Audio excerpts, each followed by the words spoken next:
Welcome to the Taking Care of Tutu podcast. I'm your host, Meg Obanoff. Today, we're excited to have author Petra Weggel on the podcast. She wrote a book called The Elder Care Playbook, How to Organize Care for Your Aging Loved One. And this is what it looks like. Petra, I'm so happy to have you here. Welcome. Thank you so much for inviting me here. Sure. Thank you.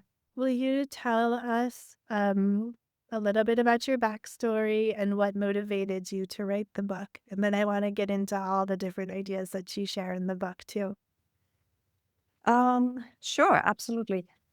So it really started a while ago when my father was starting to show some decline.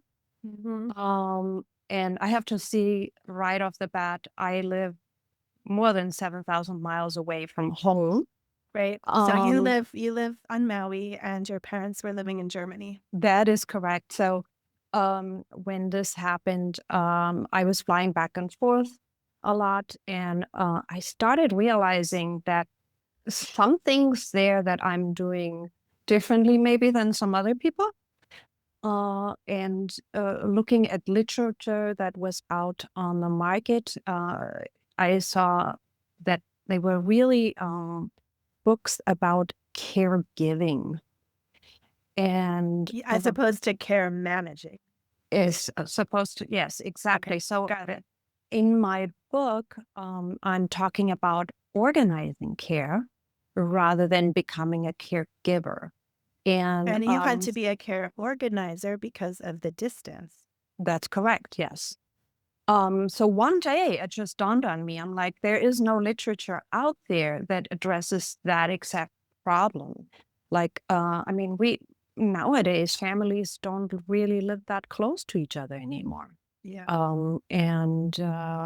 Yeah, so that's where I saw the need for the book.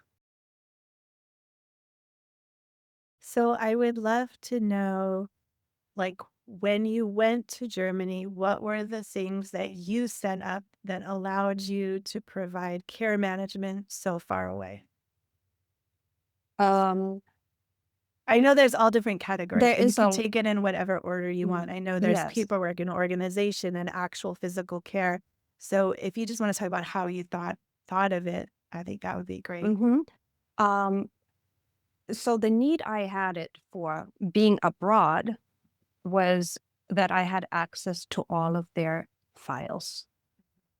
Luckily, I found out that my father was keeping records, all, of course, in paper. I was going to guess that they were paper records. Exactly. And of course, I couldn't like haul these paper records in my luggage and back and forth, because I also had to have them accessible when I was in Germany. Yes. Right. So it's like, it's this catch-22. So I decided to buy a scanner, printer, fax machine.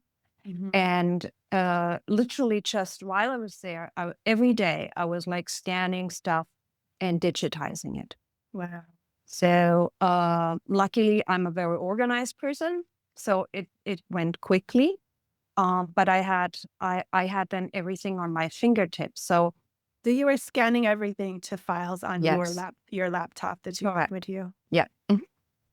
And then did your parents do online banking, or they did not? Did you have to sign them up for automatic bill pay and online banking, or were they already doing that? My dad already did that. Okay. Yeah. Yeah. So it was just a matter of you making sure you had access to the different financial accounts. Yes. And that, of course, was an issue because we realized at one point that I needed to have a power of attorney. Okay. In order to do anything from abroad. And even there, I mean, didn't your dad give you like a handwritten note for that? Well, my dad was quite a guy with a lot of humor. There was a situation where I had to access a bank account and we needed to make changes to it. And the person said, no, I mean, your dad has to be there physically. And unfortunately, he couldn't. That happens a lot. He was bedridden at that point. He needed to first recover. And then once he was recovered, he still wouldn't be able to just, be taken there. And Hmm. so I know that the German healthcare system is really different, of course, than US. So, did you have to pay for those different services, the nurse to come in with the medication and the adult daycare? Were those separate charges, or is that covered there? So the adult daycare, you have to pay out of pocket. Okay. Yeah. So that's basically just a private service. Mhm. And I do But it's a realize that, private group service, so it costs less than individual service. right, Yeah. yes. Mhm.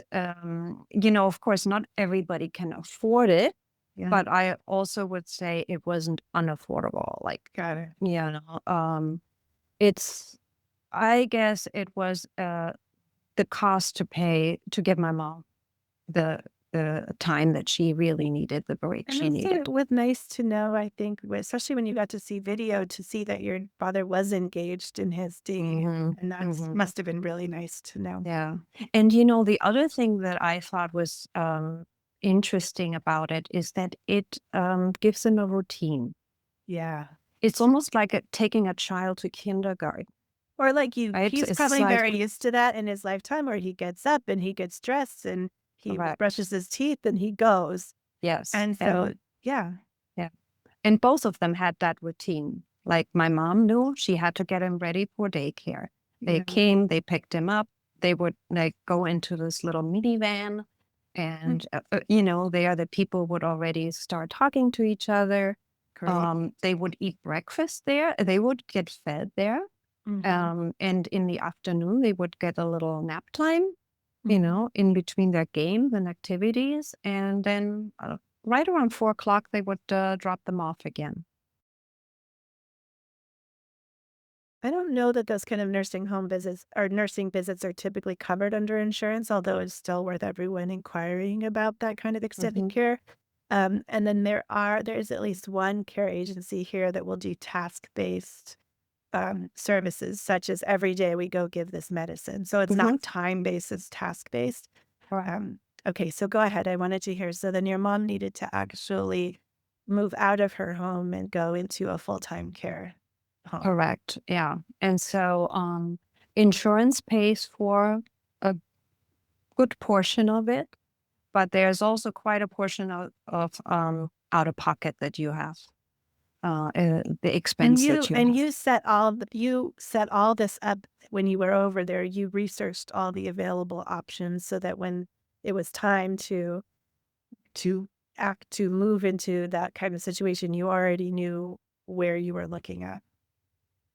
Yeah, so that process was quite happening behind the scenes, I have to admit. When I Okay. visited my parents, I realized that at one point they will need help. Mhm. And I really wasn't set up to move my life overseas. So what I did is during the free time that I had, when like Mhm. they took their naps, Yeah. I would get in the car and would drive to a senior home, um, and look around, go in there, walk in there, take a look, see how people are. Are they happy? Do they seem cared for? Yeah. Just, I call it in my book, I talk about that, the mystery shopper. I made notes. I talked sometimes to people in the parking lot, Yeah. relatives of people who live there, and just to get an idea as to what they were like. And then what I also did is I put literally the name of my parents on a waiting list for almost all of the homes that were in the vicinity, Wow. because the waiting lists are actually long. I see. And sometimes you cannot wait 5 years to get somebody in, Whoa. you know? And that was a good thing, because when my mom needed it, then I was able to place her. Okay. Yeah. Amazing.